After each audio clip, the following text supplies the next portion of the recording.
आज हम आपको बताएंगे हमारे कान्हा जी कैसे लुट गए एक भक्त से और हमारे कान्हा जी कैसे मिल सकते हैं इसके बारे में बताएंगे।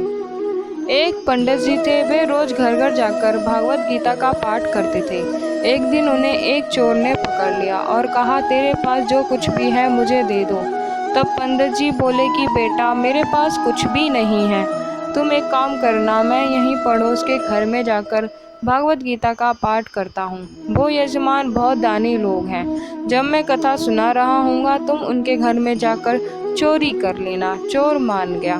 अगले दिन जब पंडित जी कथा सुना रहे थे तब वो चोर भी वहाँ आ गया।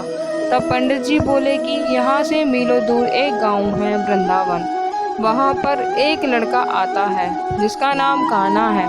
वो हीरो जवाहरातों से लदा रहता है, अगर कोई लूटना चाहता है तो उसको लूटो।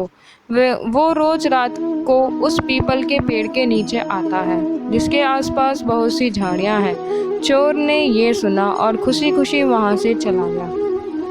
वो चोर अपने घर गया और अपनी बीवी से बोला कि आज मैं एक कान्हा नाम के बच्चे को लूटने जा रहा हूँ, मुझे रास्ते में खाने के लिए कुछ बांध कर दे दो। पत्नी ने कुछ सत्तू उसको दे दिए और कहा कि बस यही है जो कुछ भी है।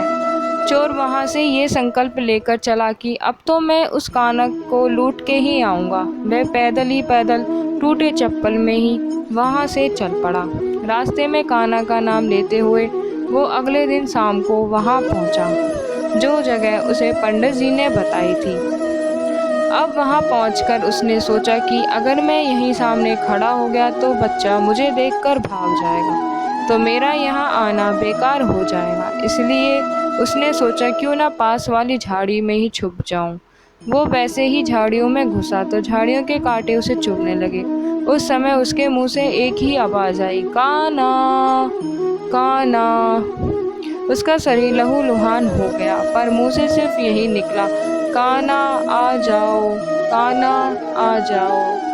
अपनी भक्त की ऐसी दशा देख के कान्हा जी चल पड़े। तभी रुक्मणी जी बोली कि प्रभु कहाँ जा रहे हो, वो आपको लूट लेगा। प्रभु बोले कि कोई बात नहीं, अपने भक्तों के लिए मैं तो लुट जाना क्या, मिट जाना भी पसंद करूँगा। ठाकुर जी बच्चे का रूप बना के आधी रात को वहाँ आई। वह जैसे ही पेड़ के पास आ पहुँचे, चोर एकदम से बाहर आ गया और उन्हें पकड़ कर बोला, ओ कान्हा, तूने मुझे बहुत दुखी किया है। अब ये चाकू देख रहा है ना, अब चुपचाप अपने सारे गहने मुझे दे दो। कान्हा जी ने हंसते हुए उसे सब कुछ दे दिया। चोर हंसी खुशी अगले दिन अपने गांव में वापस पहुंचा। सबसे पहले उसी जगह गया जहां पंडित जी कथा सुना रहे थे। जितने भी गहने वो चोरी करके लाया था, उनका आधा उसने पंडित जी के चरणों में रख दिया। तब पंडित जी ने पूछा कि ये क्या है। तब उसने कहा, आपने ही मुझे उस कान्हा का पता दिया था, मैं उसको लूट के आया हूँ और ये आपका हिस्सा है। पंडित जी ने सुना तो यकीन ही नहीं हुआ। वे बोले कि मैं इतने सालों से पंडिताई कर रहा हूँ, वो मुझे आज तक नहीं मिला। तो जैसे पापी को कान्हा कहाँ से मिल सकता है।